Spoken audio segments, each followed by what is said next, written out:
Mateo Garzón, ¿cómo estás, hermano? Muchísimas gracias por aceptar esta segunda invitación a tener aquí una conversación. ¿Cómo andas? ¿Cómo estás? ¿Cómo andás, Ángel? ¿Todo bien? Bien, acá todo tranquilo, por suerte. Muchas gracias por la invitación. La verdad que estas cosas me divierten mucho, así que me ocupan mucho. La verdad que las paso bien. Sí, ya, si no me estoy equivocando, Mateo, ya tendrá un poco más del año de la primera conversación que grabamos. Y se me hace Mm. interesante para mí, digo, no es como una regla que al menos yo me gustaría estipular, pero considero que al menos dejar como que ese espacio entre un año de volver a platicar, a mí se me hace bien interesante porque puedes toparte, sí, con esa misma persona físicamente hablando, pero el crecimiento que tiene a lo largo de los distintos medios que se desarrolla da mucho para como que ir contraponiendo estas perspectivas de la primera vez que platicamos, ¿no? Y digo, qué mejor que se quede documentado. Y la verdad, Mateo, digo, hay muchas cosas por las cuales me gustaría comenzar, perdón, pero la primera de todas, mi buen Mateo, que me gustaría traer a la mesa, también has estado en esta parte de podcast. ¿Cómo ha sido esta carrera que has tenido grabando conversaciones, grabando pláticas? ¿Cómo has estado en ese aspecto? Me llama mucho la atención. Bien, bien, la verdad que está bueno. Es un rol por ahí que sale un poco de lo que hice y hago todos los días y de lo que hice todos estos años. Y está bueno porque es como que juego un poco al periodista. Siempre me gustó un poco. Algo de eso me gustó de la comunicación. Y en realidad todo arrancó medio que por accidente, porque la realidad era que con Demix queríamos hacer, Demix es mi emprendimiento, queríamos hacer entre tantas cosas, eh, dentro de una suscripción, subir charlas grabadas y demás. Y a la vez estaba en la idea de meter una herramienta o algo gratis. Ofrecer algo gratis siempre como un negocio remoto, digital, te ayuda bastante a poder venderte. Yo quería poner otra cosa gratis, no importa qué es. eh, y hablando con la gente que me ayudó a fundar Demix, me decía, che, este recurso como que es demasiado valioso para que vos lo ofrezca gratis, mejor ofrecer las charlas. Y además, el problema que pasa con las charlas, si vos lo metés bajo una suscripción y demás, es que te cuesta mucho tiempo y energía coincidir con alguien, es bastante más trabajo y si estás corriendo con que una persona paga para ver esas charlas, porque la idea era que pague un pack de cosas y entre tantas cosas podía ver las charlas, eh, se hacía demasiado tedioso y dije, che, bueno, voy a empezar al revés, vamos a cambiar la ecuación, voy a empezar a meter estas charlas y llamarlo podcast o como sea, no tenía una idea, no tenía la idea también firme de que quiero hacer un podcast, pero sí esta idea de grabar charlas de todo tipo y subirlas al canal de YouTube. Después me dijeron, che, me viene mejor escucharla por Spotify, abrir por Spotify. Y como que se fue dando medio que por inercia, no sé si fue plan mío, pero me empezó a divertir. Y una vez que ya llegué a la cuarta, quinta charla, dije, che, esto está bueno, tiene mucha repercusión, es una muy buena forma de venderte gratis con un buen alcance y en otra red, porque uno tiende a centralizar todo a Instagram Ujú. y la verdad que mucha gente ha llegado a Demix por medio de charlas que escuchó, clips que escuchó en YouTube, en Spotify, porque se le pasaron el capítulo para escucharlo mientras hacía un viaje. Y dije, che, bueno, es una buena forma de abrir la mayor cantidad de redes posibles para poder venderte. Entonces, bueno, y ahí fue surgiendo. Y la verdad que lo disfruto, está bastante bueno. Eh, es divertido. Como de nuevo, me salgo un poco de lo que es mi rol día a día y lo que fue los últimos años. Es como que, bueno, hago algo un poco diferente.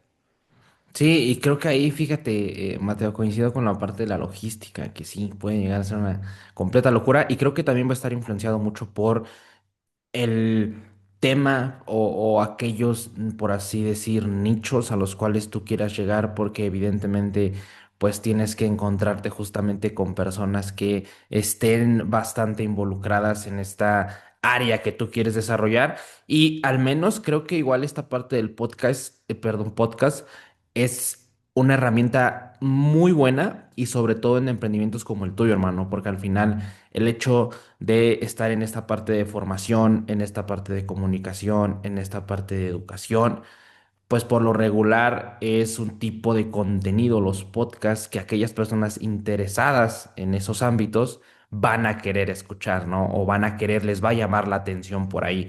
Entonces creo que esa parte igual, como de irlo combinando, la parte de emprendimiento con la parte de tus intereses y con la parte de que no tengo ni la menor duda que el estar grabando conversando con distintas personas de tu medio, igual como que te enriquece y te hace tener otra perspectiva que a lo mejor no te habías puesto a pensar, ¿no? Y eso al final también te enriquece en general como profesional, como entrenador.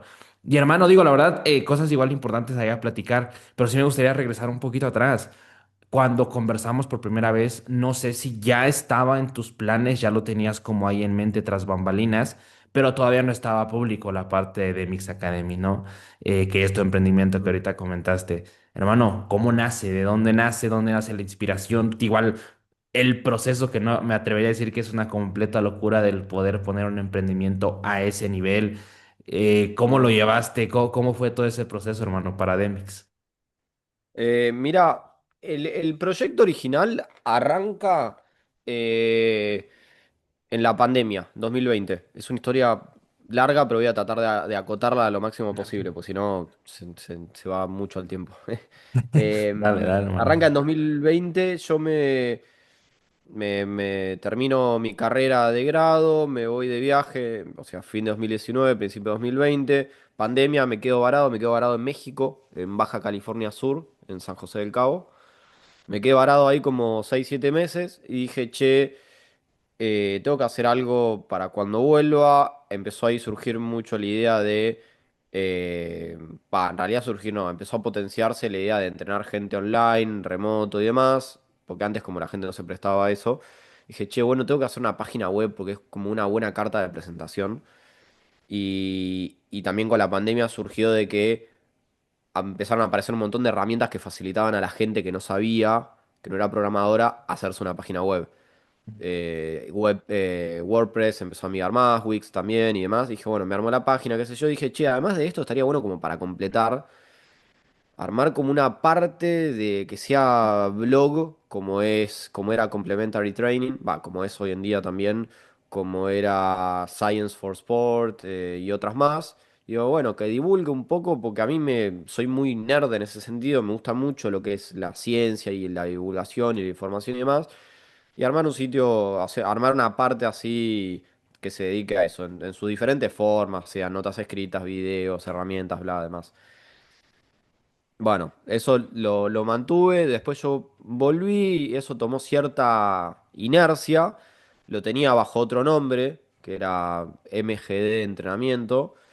Lo mantuve bajo otro nombre, después fue tomando impulso también como mi imagen en las redes, y ahí dije, che, bueno, vamos a probar comercializarlo, a ver qué onda. Y lo empecé a comercializar, andaba bien, una suscripción de $5. No le metía tampoco mucho empeño, no le metía mucha propaganda, pero era como más una prueba de me gustaría hacer esto en el futuro. Ujú, Yo me voy a Australia, bueno, lo hablamos en el otro capítulo, me voy a Australia, yo pensaba quedarme allá, cambian los planes, vuelvo, y cuando vuelvo dije, che, yo ya tengo, hoy en día tengo 29 para casi 30.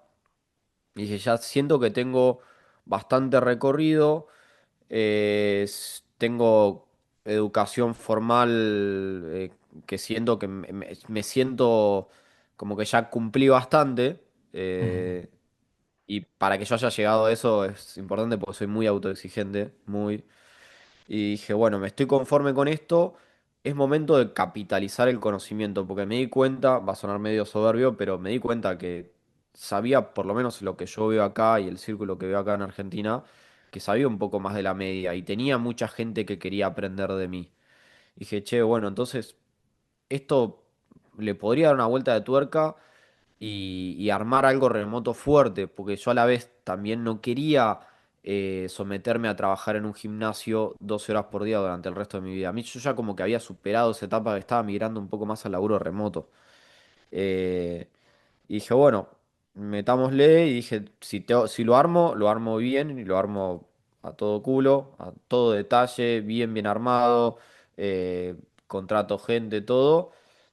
Y como soy una persona muy ansiosa, llegué en diciembre, fin de diciembre de 2023, y en febrero ya arranqué con la idea a fondo.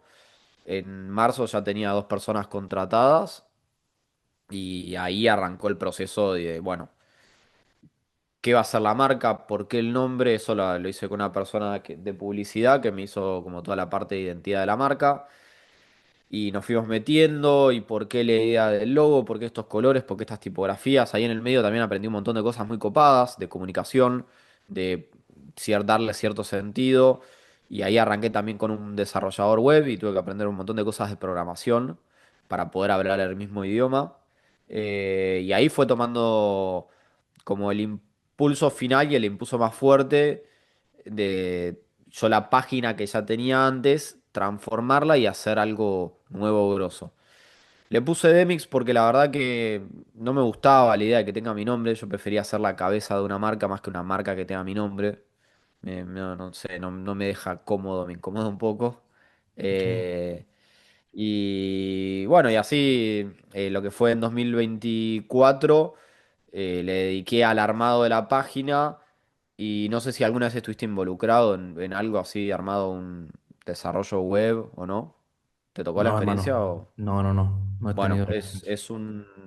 es algo muy lindo, pero a la vez es muy, no es traumático para nada, pero sí es como estresante y por momentos frustrante porque cuando vos armás una página web, a menos que armes una landing page, que literalmente es solo una página, carta de presentación y listo, mi página tenía un montón de funcionalidades y cuando vas descubriendo funcionalidades, descubrís otras y otras y otras y otras y es como un mundo que no termina más, lo cual está bueno, pero es muy fácil ahogarte en un vaso de agua. Claro. Y en ese proceso fue como, bueno, habían cosas que salían y cosas que no, cosas que, no sé, pavadas, como decirte que vos llenes un formulario y te llega un mail automático y ese mail automático te deriva a otra cosa y demás. Toda esa función asociada a la página por ahí podía llevar 2 meses y medio de laburo. Ok. Que lo hacía principalmente el desarrollador web, pero yo tenía que estar ahí de como decir, che, mira, esto no me gusta, esto me gusta, esto me parece que puede ir así, esto, lo otro. Yo soy muy psicótico con los detalles. Y era como, bueno, esto y lo otro, y descubría cosas nuevas, iba metiendo esto, y dije, bueno, fui ahí atrasando la fecha como de inauguración, la idea era inaugurarla en agosto, pero sentí que era medio de los tumbos, y se terminó inaugurando creo que en octubre o noviembre, ya me perdí. Pequeña pausa técnica, Mateo, pero bueno, retomando un poco, me estabas comentando de las fechas, más o menos el anterior año, octubre, septiembre, por ahí, no estoy equivocando. Octubre, sí, octubre arrancamos, inauguramos. Y bueno, a partir de eso fue, la verdad que había mucha gente como ansiosa con la inauguración, como que la fui promocionando de poco en poco. Y ahí también fue mucho laburo de la parte de publicidad, de la parte de cómo promocionar, de cómo venderlo en la web, de cómo venderlo desde mi perfil, la inauguración del Instagram, de Demix y la página de Facebook y la página de TikTok y todo. Eh, y a partir de eso, ya una vez que arrancó, fue como, bueno, abrió la barrera y meterle el mayor laburo posible para que crezca. Ahí también después empecé a trabajar con un chico de marketing digital Ujú. que me ayudó con todo el tema de las campañas de campañas publicitarias, la pauta publicitaria y demás, que es clave. Yo no le daba mucha pelota y la verdad que te ayuda un montón a como a penetrar el nicho que vos querés entrar. Y después también empezó a ir bien, igual todavía yo lo sigo viendo como negocio joven porque estamos al 8 de agosto, tiene nada de eso, tiene 10 meses, es muy poquito, pero por suerte va bien y es como, bueno, empiezo de a poco a delegar trabajo, ya estoy con una community manager trabajando, bueno, sigo con el chico de marketing digital. El desarrollador web quedó solo para situaciones particulares, porque él me dejó la página armada para que yo no tenga que depender en 100% de él, como que Ujú, para que lo pueda manejar solo, y está solo para cuestiones de, che, pasó esto, pasó lo otro.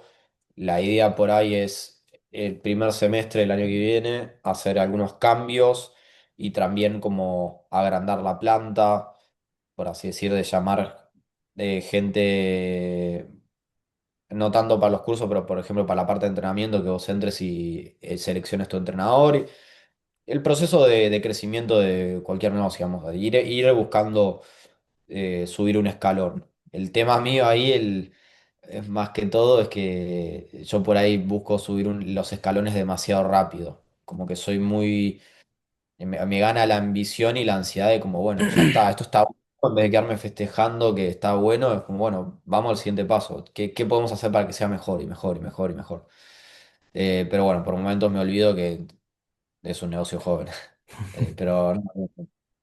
no, digo, hermano, la verdad es que este recorrido que ahorita no me fuiste compartiendo, que digo, la intención es bien interesante como el poder detectar que llega un momento en el cual tú también identificas como, ok, creo que tenemos enfrente hoy en día oportunidades muy grandes en general con los medios digitales, hablando de redes sociales, pero al menos desde mi punto de vista también creo que con el tiempo se empieza a volver ya una carrera en sí misma, ¿no? Lo que antes eran los agentes de publicidad, ¿no? Para anuncios y lo demás, hoy en día es marketing digital, ¿no? Y saber cómo puedes posicionar una marca, cómo puedes posicionar un emprendimiento utilizando redes sociales, creo que ya pasa a ser lo que antes se creía, ¿no? O se veía como, ah, ok, es que empecé a compartir contenido y me empezó a ir curiosamente bien.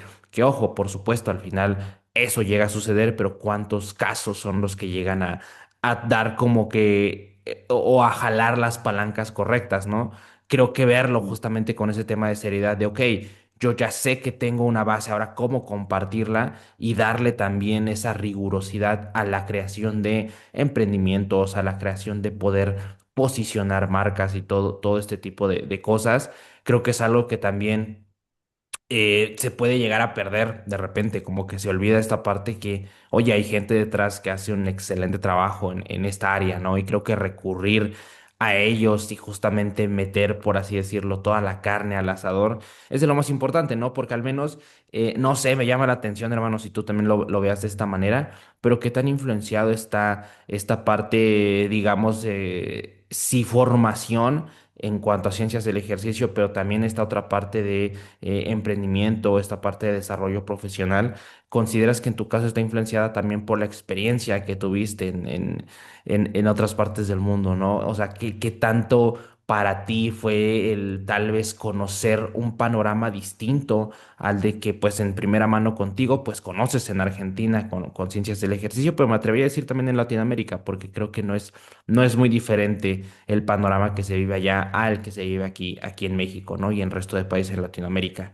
¿Tú consideras que eso influenció en ti como el poder ver poder ver otras oportunidades que a lo mejor pues no son tan presentes aquí en Latinoamérica? ¿Crees que el haber experimentado, haber estado en este mismo ámbito, pero en otra cultura, en otras partes del mundo donde hay más desarrollo del medio, influenció en que tú tengas como que esta visión que comentaste de hoy, querer ir brincando los escalones? Eh, sí, seguramente sí. No sé si lo pienso tanto por ese lado. La verdad que a mí lo que me ayudó mucho, tuve varias experiencias afuera, laboral, estudiando también. O sea, Australia no fue la única. Y, ¿cómo decirlo? Me ayudó a dimensionar hasta dónde puede llegar la ciencia del deporte como un negocio. En el sentido de, Mm. che, ¿qué tan lejos tenemos el techo realmente? Porque a mí me pasaba acá en Argentina, era como, bueno, no sé, cuando tenía 23 24 años, era bueno, yo quiero ser entrenador y quiero entrenar mucha gente y quiero entrenar profesionales y el techo era entrenar profesionales. Y después con el tiempo yo dije, che, pero yo no quiero estar No quiero corregir una sentadilla toda mi vida. Está todo bien con la gente que lo hace y le gusta, pero yo sentía que como que puede tomar un poco más impulso, puede ser un poco más trascendente el trabajo y también que abarque otros roles, porque a mí algo que lo que me pasa es que la monotonía me mata y siento que entro muy fácil en la monotonía. Como que me aburro muy fácil de las cosas, Ok. o muy rápido. Y con el conocer las experiencias afuera, como te decía, laborales o de estudio, me ayudó a encontrar de, che, bueno, ese techo esta vez mucho más grande de lo que uno esperaba, está mucho más lejos de lo que uno esperaba. Y me ayudó a ver también la ciencia misma desde otros ojos, por así decir, de, no sé, por ejemplo, yo estuve en Nueva Zelanda y en Australia y, y vi cómo la parte académica tiene un impulso, un auge enorme y muy bueno y muy interesante. Y dije, che, esto está a años luz de lo que pasa en Argentina. Bueno, estaría bueno poder llevar este mundo que uno ve utópico desde Latinoamérica, va, desde Argentina, no sé, otros lugares, pero desde Argentina que yo lo veía utópico, poder llevarlo a piel y realidad en mi país, en lo que hago, en todo. Porque antes, de nuevo, yo lo leía en los libros, lo veía en video, lo veía en paper, es como, bueno, esto pasa en Marte, no pasa en Tierra. Eh, y después cuando lo viví dije, che, esto puede ser y también en ese transcurso aprendes un montón de cosas. Aprendés y vivencias un montón de cosas. Yo creo que, no sé, lo mismo es con el entrenamiento. O sea, uno, por ejemplo, el levantamiento olímpico. Uno habla de levantamiento olímpico, levantamiento olímpico, levantamiento olímpico, pero cuando lo empieza a experimentar es como que conoce la otra cara de la moneda, como, che, no sé, cuando lo experimentás, lo experienciás, o vivís la experiencia en carne propia eh, te da otra forma de entenderlo, otra forma de conocerlo, otra forma de procesarlo. eh, y es como, bueno, sentí que me pasó eso con el exterior y que me ayudó mucho al negocio. De, bueno, darle una vuelta de tuerca de que hay un montón de cosas que acá en Argentina no se saben, o no se divulgan, o no se mete tanto mano o por ahí es como que la gente está medio reacia a eso, pero cuando lo descubre le gusta. Eh, y me pasó mucho, te tiro un ejemplo simple, mucho que acá la gente es como, bueno, el mundo paper está bueno, pero no te sirve nada para el entrenamiento y demás. Y me topaba con un montón de gente que sostenía ese discurso. Yo por momentos lo sostengo, no me quiero meter en esa discusión. Pero mucha gente que no sabía interpretar ciencia, por ejemplo. Entonces es como, che, pero pará, yo te enseño a interpretar la ciencia, te mentoreo, te hago esto, lo otro, y vas a ver que vas a descubrir algo nuevo, interesante y otra forma de ver y le vas a poder sacar mucho más provecho para tu trabajo profesional, lo que estés haciendo.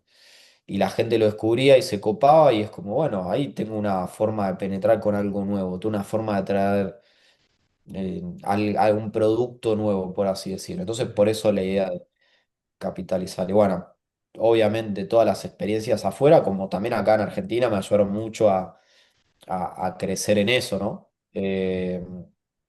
La verdad que me ayudó bastante y fueron puntos claves. Fíjate, ahorita que lo dices así, Mateo, se me vino a la mente cómo el consumo e interpretación de ciencia se vuelve, yo me atrevería a decir algo muy personal y que solo tú puedes realmente saber cómo esa lectura, esa interpretación puede jugar a favor en el contexto de un entrenador, ¿no? Creo que al final es interesante porque no se trata tanto, y digo, me atrevo a decir que vas a coincidir con esto, no se trata tanto en tener o acumular grados, no se trata tanto en acumular certificaciones, en acumular papers leídos, sino que sobre todo en aquellas personas que se encuentran en el campo, en aquellas que se encuentran detrás de un equipo, que se encuentran detrás del coach uno a uno puedan tener herramientas que les solventen, que les ayuden a resolver mejor esas dudas que ven justamente en el campo, ¿no? Porque de repente a veces se pierde un poco esta visión bidireccional que tiene la creación, la divulgación de ciencia, que es justamente el, oye, vemos qué sucede en el área, sobre todo en ciencias del ejercicio, y empezamos a tratar de saber cómo solucionar eso en base a, oye, pues yo creo, hipotetizo que esto pudiera llegar a tener solución de esta manera, empiezan a hacer los distintos grupos experimentales, pero al final justamente nace con la intención de brindar información a las personas que están en el campo. Y creo que justamente de repente se puede perder esa visión únicamente quedándose en ambos extremos, que yo creo que te ha tocado ver, experimentar desde las personas que están únicamente en la práctica, únicamente en la parte empírica y no pierden más que su sistema o la manera en la cual ven las cosas. Y no es complicado como sacar un poquito el pensamiento de esa caja, pero por otro lado, ¿no? También creo que está esta otra visión de, oye, únicamente quedarte en la parte abstracta, ¿no? En la parte de únicamente estar leyendo papers, lo demás. Y yo creo que cuando, sobre todo cuando personas que están en esos extremos empiezan como a pisar los terrenos, los otros extremos, empiezan a pisar el área de, oye, pues a ver, estos son lo que tengo en el campo, ¿no? Estas son las problemáticas que lidio en el día a día. Pero ¿qué tenemos de evidencia? ¿Qué hay de evidencia sobre eso? ¿Alguien ya lo habrá investigado? ¿Alguien ya se habrá preguntado? ¿Les estará pasando lo mismo aquí en Europa, en Estados Unidos? Y creo que ahí es donde te comentaba que se empieza a volver muy personal, ¿no? Porque al final los entrenadores que están en el día a día con personas utilizan la ciencia para eso o deberían utilizarla para eso, ¿no? Y al final también disociar un poquito esta visión de que las personas que se dedican a hacer ciencia están en su rol de hacer ciencia, no están en ese momento siendo, a pesar de que algunos son entrenadores, pero a la hora de ser ciencia es tratar de ser lo más sistemático posible para intentar dar un poco de luz hacia una problemática, ¿no? Y creo que a veces juntar esas dos visiones y poderla ofrecer o poder como que pintar ese otro panorama llega a ser un poquito complicado, ¿no? Mm. Sí, sí, recontra. A ver, yo creo que ahí, base a todo lo que comentabas vos, creo que uno de los, creo que hay dos principales problemas, creo que dos, que uno por ahí es que la parte de la academia está demasiado bastardeada, como que gente que no se la prejuzga sin saber realmente la realidad. No, gente que labura en un laboratorio no tiene idea de lo que pasa en la práctica. Primero, no pasa así. De hecho, mucha gente que yo conocí en la parte académica trabajó con seleccionados profesionales de rugby de Francia, que es uno de los mejores seleccionados del mundo, seleccionados olímpicos de natación.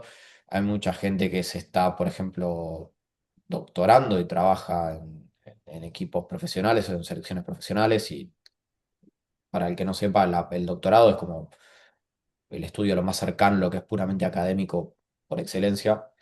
Y se la bastardea mucho como que está desconectado y no es tan así. Y también el problema de esos polos que se generan es que eh, uno piensa de que son cosas que tienen que están muy aisladas, que no están conectadas, buscan su interconexión, pero también a la vez como que necesitamos de los polos. ¿Por qué? Porque Claro, la ciencia tal como la conocemos, o sea, todo lo que vos aprendiste, no sé, en la facultad o en un curso, donde sea, en su punto inicial tuvo un nacimiento a partir de la parte académica, ¿ok? No sé, todos hablan del entrenamiento pliométrico. En un principio, en los 70s, 80s, cuando apareció con Berkoyanski, bla, bla, bla, no me quiero poner muy en teoría, pero ahí al principio era como más una locura y después eso que se veía en el campo se empezó a llevar a la parte académica como para corroborar a ver qué onda y después se empezó a armar un fundamento enorme desde la parte académica y que después hoy en día se enseña. Entonces, la academia, y ahí da pie al segundo problema, es que la academia no tenés que verlo como algo totalmente traspolable. O sea, eso es una pavada que pasa mucho y a mí muchas veces me enerva de ok, encuentro este resultado y me dice que dice esto, que como que representa una realidad al 100% de la población a la cual busca estudiar. Y no, la realidad es que cada investigación por individual es un ladrillo que hace a una pared. Y esa pared es un constructo después. Pero son un cúmulo y un montón de investigaciones. Incluso después están los famosos metaanálisis o revisiones sistemáticas, que son investigaciones que acumulan un montón de investigaciones. Esas también incluso terminan siendo una pared en el ladrillo. Entonces, un ladrillo en la pared, perdón. Entonces, a lo que voy es esto, como que la academia se va construyendo lo que uno quiere llevarlo en el campo con mucha ansiedad y apuro, se va llevando lento y con tiempo y con tranquilidad. Entonces, eso por ahí es lo que les falta entender a la gente de que por ahí la academia no, por cada estudio que saca no busca representar la totalidad o algo totalmente práctico. Es como, bueno, te da la parte teórica, después de ahí lo que vos hagas en la práctica. Y esa parte de la práctica está en la otra gente que está lejos de hacer la parte de ciencia, pero está puramente en la cancha y a partir de lo que uno conoce en la teoría toma decisiones. Entonces yo creo que lo importante es estar en el punto medio ahí de depende de lo que hagas, ¿no? Pero lo que es la gente que es entrenador, la gente que está dedicada al mundo del entrenamiento y demás, que vos tengas la formación suficientemente teórica y los valores realmente teóricos, porque van a ser esa base de la pirámide para que vos después, a partir de lo que vos conocés, puedas tomar las decisiones correctas. De, che, bueno, sí, el método de cargas máximas te ayuda a desarrollar fuerza máxima. Ok, está perfecto, funciona, lo entiendo, entiendo los principios por los cuales funciona, bla, bla, bla, etcétera. Ahora bien, yo no puedo poner a hacer jugadores sentadilla al 90%, 3 series de 3 2 días post partido en temporada porque asumo riesgos altísimos. Ok, ¿cuál me puede servir para poder tocar niveles de fuerza máxima y aún así estimular la cualidad de fuerza máxima al mínimo posible? Y hacer un isométrico overcoming o un isopush, o sea, empujar contra una carga inamovible tanta cantidad de tiempo. Bueno, ¿me sirve lo mínimo indispensable? Sí, ok, digo lo que hace lo que dice hago lo que dice la ciencia, la academia, tal cual. No, no es el mejor, no es el óptimo, pero es el que mejor me sirve bajo mi contexto. Entonces, la parte del practitioner, de la persona que está en el campo, del entrenador, del strength and conditioning coach o como quiero llamarlo, es poder tomar todo eso que tenemos y poder adaptarlo al caos de tu contexto. De hecho, bueno, estoy en una temporada, tengo estos jugadores, algunas cosas me servirán, algunas cosas no, y bueno, en fin, pero no es, no, yo me parece por ahí medio una pavada o medio como una chicana media chota, por así decir, no sé si es la mejor palabra, el hecho de bastar entre polos, y la idea es que no, o sea, Claro. es algo que quieren que converjan en un punto y que sean complementarios, pero, pero bueno, no sé. Sí, y fíjate, Mateo, creo que si lo ves desde un punto un poquito más lejano, creo que tanto esta parte en la práctica y en la teoría, en la parte académica, más allá de promover información en específico, prácticas específicas, al menos algo que yo he detectado es el de promover un tipo de pensamiento, el cual es comprender justamente que la academia, la información que se tiene hoy en día no es estática y que creo que lo único que podemos ir observando es el acúmulo de información a lo largo de las décadas. O sea, me atrevería a decir que décadas es una mejor manera de ver la información antes que años y saber que dentro de las futuras décadas es probable que esa información vaya expirando, se vaya renovando, se vaya viendo diferente y eso al final da esta visión de estar continuamente tanto en el área teórica, el hecho de estar continuamente en educación, educándose, pero también en la parte práctica el justamente no tener ese miedo a experimentar, que creo que eso es algo que es muy valioso, que de repente, sobre todo cuando vas de la teoría, ¿no? De esta parte bastante educación formal a la práctica, el hecho de ver una situación que es completamente diferente a lo que pudiera haberse promovido en la parte académica, en la parte un poquito más teórica pudiera llegar a generar bastante incertidumbre de, ok, esto no es lo que es bien en el paper, esto no es lo que se supone que tendría que ser. Pero al mismo tiempo creo que ahorita como lo planteaste es interesante no la práctica en sí, no el decir, ah, es que esto es exactamente, está justamente el protocolo como lo estructuraron en un metaanálisis, como lo pusieron en un ensayo aleatorizado, sino más bien el saber como de, ok, ¿por qué está pasando esto? cómo esto puedo unirlo, ¿no? Con la parte de la interpretación del artículo científico o cómo se implementa en la parte teórica con práctica y actuar justamente sin miedo, que yo creo que igual tú lo has visto bastante en la práctica, hermano, ¿no? El hecho de decir, ok, pues sabes que ahorita no tengo los medios para poder evaluar cierta capacidad, pero sé que han estado respondiendo a cierto tipo de entrenamiento, sé que ahorita con los medios que tengo, y creo que aquí tú me darás un poquitín la razón, de repente... Pues no tenemos ni el mejor equipo, ni los mejores ni el mejor personal para poder llevar a cabo las evaluaciones que queremos, ni el tiempo, ni los atletas también. Pero no por eso hay que quedarse como que en esa parte de parálisis, ¿no? Sino tratar de seguir avanzando, avanzando, avanzando. Y eso es lo que al final justamente pues te va dando esa experiencia en la práctica, ¿no? Sí, sí, tal cual. A ver, yo creo que lo que vos me decís, hay una realidad sí que no podés tener controlado absolutamente todo. O yo creo que también incluso eso por ahí es un concepto hasta llega medio a una utopía, porque uno dice, bueno, tengo GPS y tengo plataforma. Che, bueno, también estaría bueno tener control con celda de carga, perfecto. Y termina siendo una lista interminable. Ok. Claro, Eso, por eso digo por ahí utopía de siempre la vara la vas a querer subir un poco más y siempre vas a tener ambición de querer elevarlo, lo cual no está mal. Ok. Obviamente ahí está el punto de ver poder equilibrar de, che, hasta qué punto la mayor cantidad de tecnología o no de conocimiento de tecnología o material lo que sea, me va a ayudar a un mejor proceso. Por ahí en un momento no es que los resultados vayan bajando, sino que se van a mantener igual, pero voy a estar utilizando más tiempo, dedicándole más tiempo y energía, y es como, bueno, al fin y al cabo el tiempo es la variable más preciada, ¿no? Y uno no quiere desperdiciar tiempo, entonces termina pasando ahí de que, bueno, si la tecnología o el equipamiento, lo que estés usando, no te soluciona un problema o no te ayuda a solucionar un problema, vas a ser parte de ese mismo problema. Ahí lo cito a Leandro Carbone, en una de las afirmaba sostenía firmemente esta idea. Porque si no, uno como que se obsesiona y termina perdiendo el tiempo y energía. Si bien no quita que a veces sí está bueno por ahí embarrarse un poco las patas y experimentar, pero también por un hecho de conocer, en el sentido, claro. o sea, de aprender de cosas nuevas.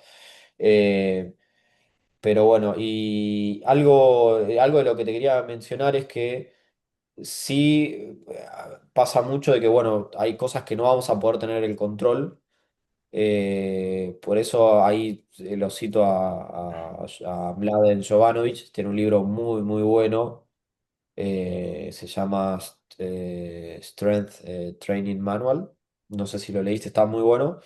Y es como, muy, muy pragmático y como fenomenológico, en sentido de que mira la parte de trata de trazar estos puentes entre la academia y la práctica, de la teoría y la práctica, y habla mucho de dos conceptos. Uno es un diagrama de Venn, se llama, que son como dos Mm, círculos que se cruzan, que es como dónde tenés que invertir el tiempo. Tenés las cosas que importan, las cosas que puedes controlar. El punto entre medio es donde tenés que enfocarte en eso, digamos. Como siguiendo con este discurso de lo que digo, de dónde invertir el tiempo y demás. Eh, es un concepto teórico que no es nada que no se haya escuchado, pero es como, bueno, hay un montón de cosas dentro de la academia que importan, dentro del campo, que importan desde la parte académica y, pero la realidad es que no las podemos controlar. Entonces, bueno, lo dejamos medio al espacio de la intuición y de como, bueno, nos basamos más o menos en lo que dice la teoría y vemos cómo responde las cosas, vemos la forma de medir como sea, si es objetivo, de cómo responden nuestros sujetos y a partir de eso, bueno, tomar ciertas variables y ajustar y ver qué pasa. Y esa va conectado con el segundo concepto que quería decir de siempre va a existir una brecha entre lo que es y lo que debería ser. ujú. Bladen en este libro habla de lo que es el is y el ought gap, que es lo que es la brecha entre lo que debería y lo que es. Lo que dicta que debería ser según la ciencia, lo que uno se espera que sea y lo que termina pasando realmente. Entonces, está en nuestra habilidad como entrenadores de trazar puentes sí, puentes o nexos, llamarlo como quieras, de conectar lo que nos dice el libro y lo que realmente pasa y cómo nosotros nos amoldamos y nos ayornamos a eso, porque la realidad es que, sobre todo en deporte de equipo, es que es bastante caótico, porque te pasa que uno plantea cierta cosa y el jugador por ahí se lesiona en el medio porque, no sé, por un golpe en la rodilla o porque se rompió un hueso. O no sé, te adaptás a lo que tenés, a lo que podés, a la cantidad de jugadores, esto y lo otro, a los tiempos, a la disponibilidad de tiempo de cada sesión. Y hay un montón de cosas ahí. Es como, bueno, rescato lo que puedo de la parte como de mi formación teórica y lo adapto en base al contexto y tomo decisiones de la manera más informada posible y trato de ver cómo ahí sigo para adelante. Y otra última cosita, porque ahí como que me mencionaste varias puntas, es en esta linda locura de ordenarte dentro del caos, de lo que es en el campo, que nos pasa bastante. Bueno, yo además de esto trabajo en un club de rugby y estoy a cargo de la Ujú, preparación física, eh, de que hay mucha gente del campo que es como que no bastardea la ciencia, pero se obsesiona demasiado. Y ujú, está igual de mal como que la gente que la bastardea. ¿Por qué? Porque es como que tiene también una incorrecta forma de interpretar la ciencia y con tal que aparezca un paper que afirme una cosa, es como, bueno, ya está, esto es así. Funciona así, se le ilumina el cielo y de repente cuando las cosas no funcionan se encuentra algo que dice algo diferente, un discurso diferente, se le cae el mundo. Entonces, ese es el otro problema de que tenemos hoy en día.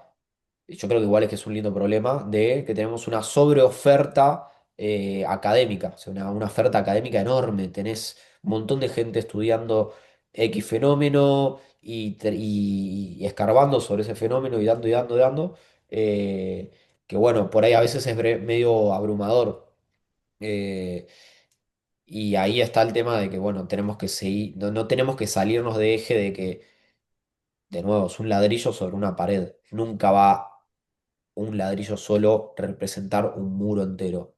Sí, obviamente totalmente. un cúmulo de cosas. Porque incluso si vos me decís, no sé, un discurso absurdo, una idea absurda de que tomar 7 litros de Coca-Cola va a aumentar tu rendimiento de fuerza en el entrenamiento en el corto plazo. Y porque un estudio te lo probó, te vas a hacer eso. Y estoy seguro que vas a encontrar ese estudio que te afirme, porque como hay tanta oferta, Claro. seguramente encuentres una que diga eso o que sostenga que pasó eso, pero no significa que debas hacerlo, que cada jugador antes de entrenar se tome 7 litros de coca, ¿entendés? Como que necesitas un poco más de evidencia suficiente para afirmar la idea y después también, después de eso, llevarlo a la práctica. Ponerle que hay un montón de evidencia que lo soporte, que tomar 7 litros de coca antes de entrenar es bueno para aumentar los niveles de fuerza en corto plazo, bla, bla, bla. Bueno, está perfecto, pero si yo hago que los pibes tomen 7 litros de coca antes de entrenar, me la vomitan a la media hora. Entonces es como... O Claro. sea, perfecto, pero contextualicemos un poco, que ese es el otro problema, de a no saber contextualizar, no saber adaptar todo lo que sabes en base a lo que tenés.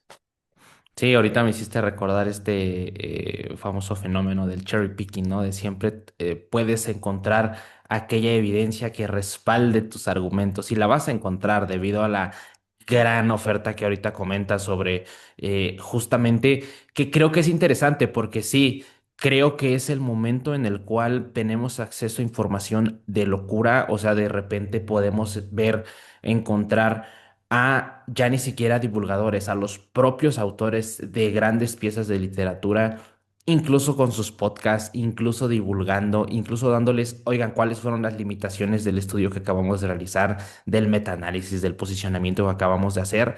Podemos encontrar información así de valiosa, pero al mismo tiempo podemos encontrar justamente los polos de los cuales estuvimos platicando durante este tiempo, ¿no? De a lo mejor encontrar a alguien que, oye, sabe hablarle bien a la cámara, tiene mucha exposición, porque no sé tú, Mateo, pero es bien curioso cómo hay personas haciendo las cosas muy bien, pero no tienen la exposición que deberían, ¿no? Porque al final, claro, o sea, no va en contra un poquito de lo que muchas veces los algoritmos en redes sociales premian, el cual es posiciones mesuradas. O sea, eso no es rico para el algoritmo, por así decirlo. A él le gusta que sea polémico, que se comparta, que alguien diga si estoy de acuerdo o no estoy de acuerdo.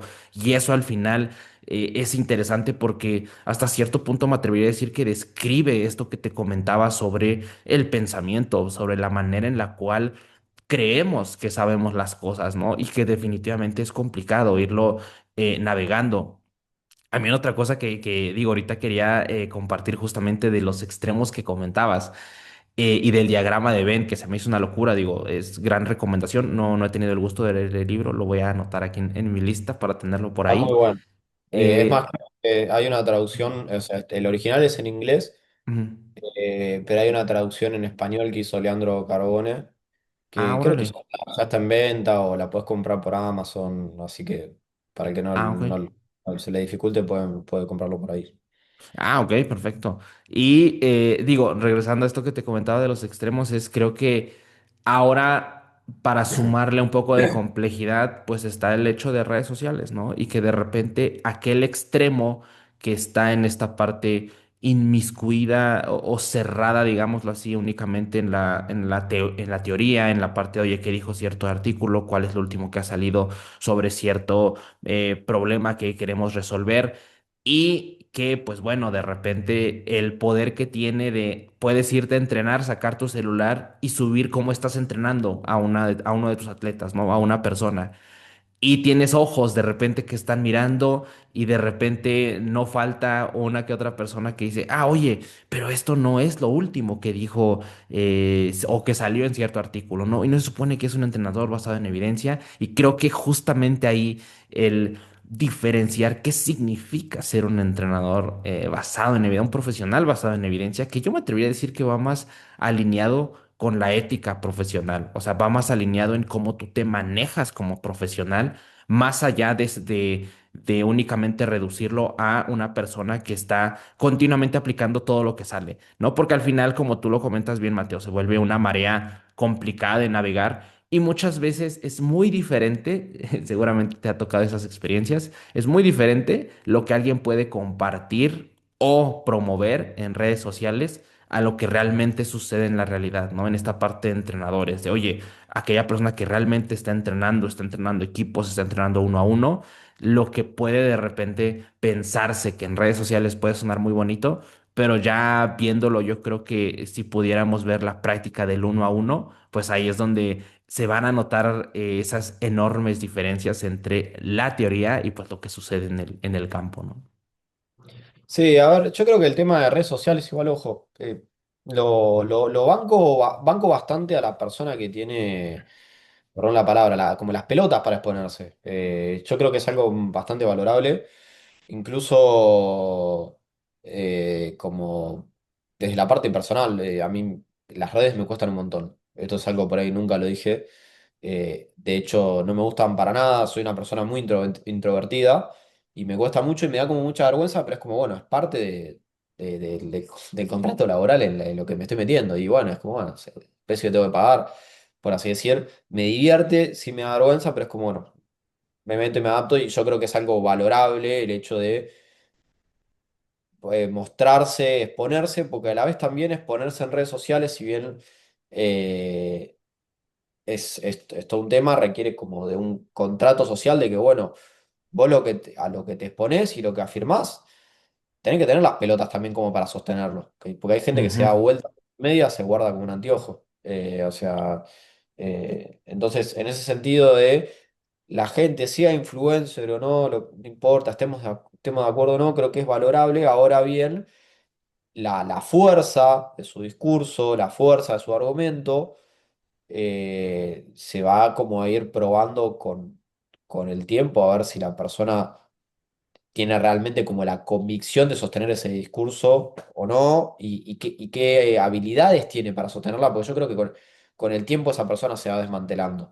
Te pongo un ejemplo, Joel Sidman, ¿lo tenés a esa persona o no? no, no, no. No. Bueno, el que lo tenga o no lo tenga, búsquelo como creo que es Doctor Joel Sidman. hace 6 años se lo ponía como un loco que hacía cosas muy piolas, como muy buenas, mucha variabilidad, qué sé yo, y después el tipo empezó a sostenerse de que los rangos de movimiento amplios eran lesivos y demás, y ahí como que empezó a ensuciarse, y después el loco se empezó a quedar como corto de fundamentos, y los fundamentos de que hacer una sentadilla a 90 grados, lo que nosotros conocemos 90 digamos, de muslo paralelo al piso, o sea, cadera a la misma altura de rodilla. Una sentadilla así iba a ser, iba a ser lesiva, iba a ser nociva, ni te digo si es una full ROM sentadilla. Eh, y empezó a sostener por ahí discursos ahí un poco más fuertes y polémicos, no sé si buscaba eso o no, pero los fundamentos de lo que él sostenía eran notas escritas por él, blogs. Entonces, como bueno, la evidencia que estás respaldando es tu experiencia propia, es una cagada. Lo mismo pasa hoy en día con functional patterns y demás. Entonces yo creo que a lo que hoy es esa gente como que busca la polémica para divulgar y demás.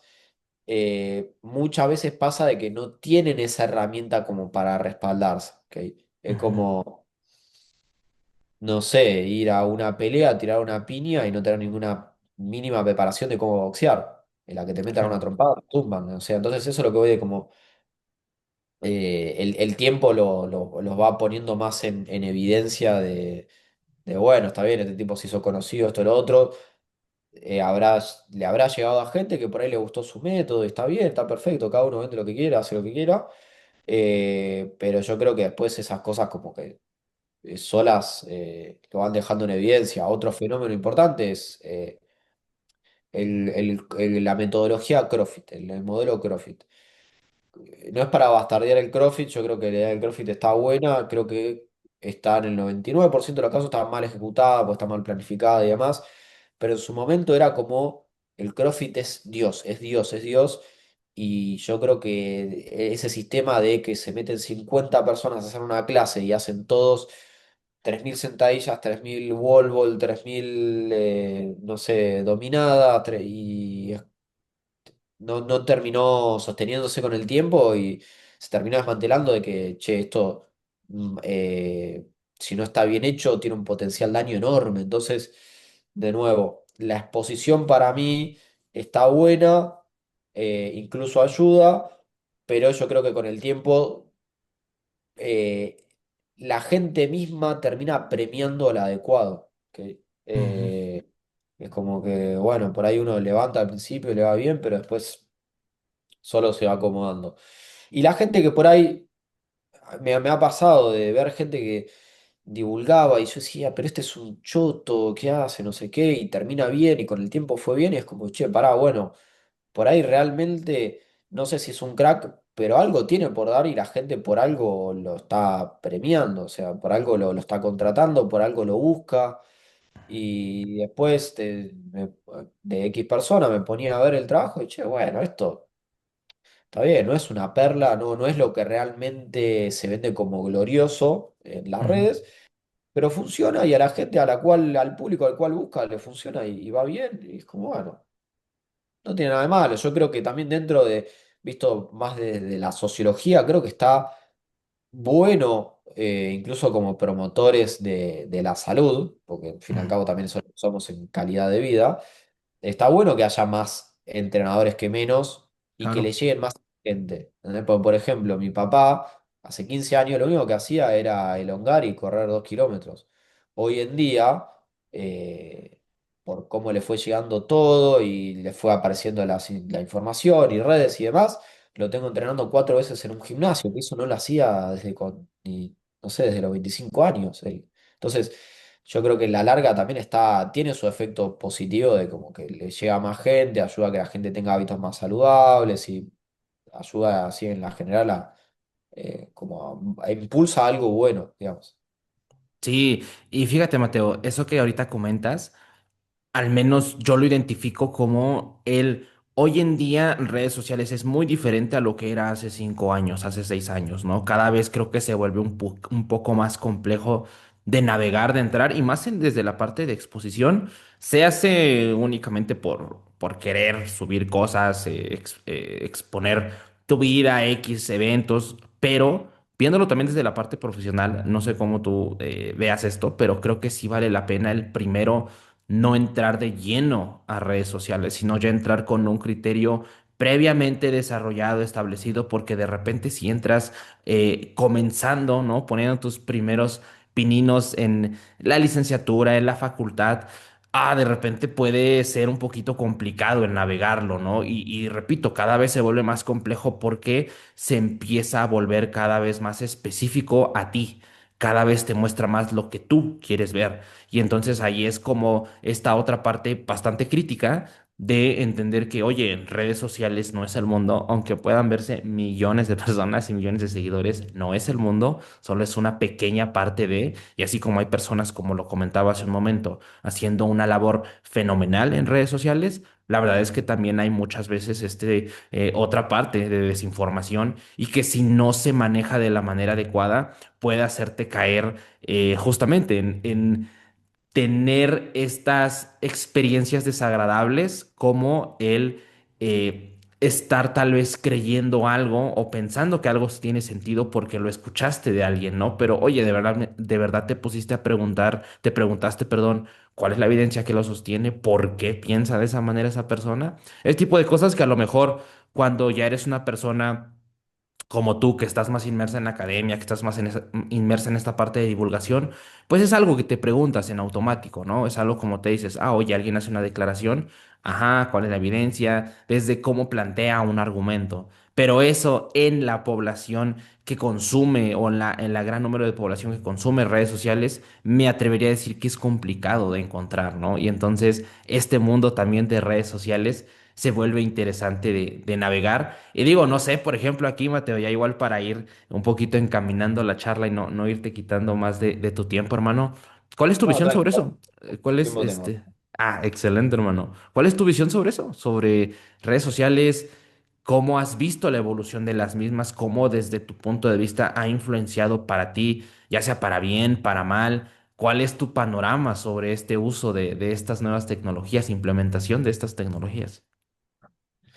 Eh, Mirá, respecto a lo que vos comentabas de las redes sociales, yo creo que esto es un discurso muy liberal, filosóficamente hablando. Sostengo un discurso muy liberal, no desde la parte política, no me quiero meter en esa parte, pero de que para mí cada uno puede hacer lo que se le cante el culo. O sea, cada uno, si quiere abrirse una cuenta sin saber nada y divulgar lo que pueda, y alguien quiere esperar a tener el título de PhD para poder hacerlo, que lo haga. A ver, cada uno, yo creo que asume riesgos y beneficios en base a dónde esté parado cuando abra esa cuenta o empiece con esa actividad de divulgar y demás. Si una persona así, veo un montón de personas, ponele que tienen 18 años y recién salen del colegio y no tienen formación en nada, de que divulguen información y demás. Yo, la verdad, no tengo problema con eso. Y de nuevo creo que vuelve a lo mismo. Siento como que la falta de experiencia los termina exponiendo muy rápido. Y algunos por Ujú, ahí que terminan siendo premiados es como, y bueno, qué sé yo, no sé, digamos, siento que es algo por ahí que sucede mucho en cualquier rubro, en el ujú, sentido de que vos de repente de la noche a la mañana te pones a vender miel y te crees el crack de vender miel y por ahí los que venden miel hace 20 años te ven, se te cagan de risa y terminás siendo un choto, no vendes miel y te terminás fundiendo y se terminó el negocio. O por ahí de repente la pegaste y vendiste el doble de lo que vende miel el pibe que vende hace 20 años. Entonces, como bueno, puede pasar, siento que puede pasar en todos los rubros. No me quejo, tampoco trato de no hacerme mala sangre, no entrar en ese campo de envidia, porque también lo que tiene algo las redes sociales es como perdón, una masificación enorme claro.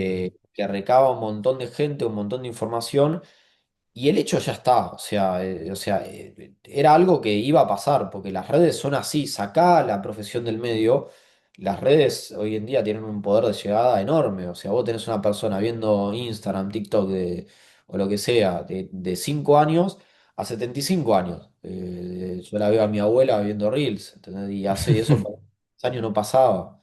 Entonces yo creo que así como el poder de llegada o el público que consume es más grande, indefectiblemente va a demandar del otro lado de que haya más gente produciendo y esa gente de nuevo se termina exponiendo a riesgos de que, bueno, si lo puede soportar, bárbaro, si no lo puede soportar, le va a ir como el culo y es como parte del contrato social cuando uno quiere meterse o sumergirse en ese ámbito. Yo creo que cada uno puede que haga lo que quiera y demás. Sí, por ahí está de moda la idea de que, bueno, cuanto más bastardeo, más polémico soy, o más trato de romperle la cabeza a la gente, más va a ser el impacto. Y pasa mucho desde el lado del hate, como dicen ahora, del odio. Pero bueno, en fin, Ujú. la persona esa busca interacción, la termina logrando y demás. No sé si de la mejor manera, yo no es lo que buscaría. No me gustaría buscar interacción desde el lado de que la gente te odie. Pero bueno, no sé, digamos, es algo que para mí es algo que no se puede hacer nada y más que exigirle a la gente que hace contenido que tenga un título para hacer, bla, para mí no necesitas, porque incluso también en este crecimiento terminan saliendo un montón de profesionales o terminan, perdón, tomando el valor un montón de gente que por ahí no tenía el valor para hacerlo porque no tenía X título, porque no Mm. se convencía y demás. Y yo conocí un montón de gente que no tiene ni medio título y la experiencia misma con el tiempo le fue ayudando a crecer y ser un profesional del carajo que labura muy muy bien. De hecho, conozco una persona que sabe de fisiología una barbaridad y tiene una profesión, un estudio nada que ver, pero sabe de fisiología, sabe un montón porque leyó, porque se instruyó por su cuenta y demás. Y yo creo que termina pasando eso de que por ahí esta gente que por ahí tiene mucho para aportar y no es nacida en el nicho, termina dando un montón de valor agregado al mercado que ayuda y que sirve en el tiempo, como que les ayuda a dar ese impulso. Y de nuevo, vuelvo a lo mismo. El tiempo desmantelará a los que son los chotos y los que dicen cualquier cosa y premiará a los que son los que realmente tienen algo por aportar. Sí, y fíjate, creo que eso igual es una de las cosas que yo más agradezco de haber comenzado con esta parte de sobre todo del podcast en general, digo, redes sociales sí como divulgación o como de compartir en general cosas que de repente me llegan a la mente, pero más en cuanto al podcast porque me ha dado la oportunidad de conocer a grandes profesionales y en verdad creo que la conversación, el hecho de ponerte a platicar con alguien sobre cierto tema, te hace ver cosas, te hace ver ventanas que a lo mejor te hubiera costado mucho, al menos así lo veo yo en la parte únicamente cerrado, en estar leyendo, en estar investigando, que sí, por supuesto, yo lo veo como esas horas de inversión en estar educándote, pero ya el traerlo a la plática, el plantearlo, el como que, ah, órale, esta persona lo ve de esta manera, al menos para mí ha sido algo bien valioso y creo que ahí también se vuelve esta otra faceta de redes sociales, ¿no? Que ocuparla como este brincolín para poder llegar a más información y a más conocimiento, ¿no? Y poderlo poner en práctica, que yo creo que esas son de las cosas más valiosas a tener en cuenta. Mateo, hermano, en verdad digo ya para cerrar la conversación del día de hoy. Nada, hermano, primero que nada, pues agradecer tu tiempo. Qué bueno que pudimos platicar por segunda vez. En verdad me da muchísimo gusto ver todo el crecimiento que has tenido durante este año. La verdad se me ha hecho una locura. Mucho éxito en todos tus emprendimientos, en lo que se viene, tanto en la parte de la academia, en la parte también ahorita de la práctica ahí con el Club San Patricio. Hermano, algo que quieras dejarle a las personas antes de terminar de cerrar la conversación del día de hoy. Bueno, en línea con lo que hablamos, que se animen. Yo creo que un error de lo que yo tuve fue esperar a que tenga cierto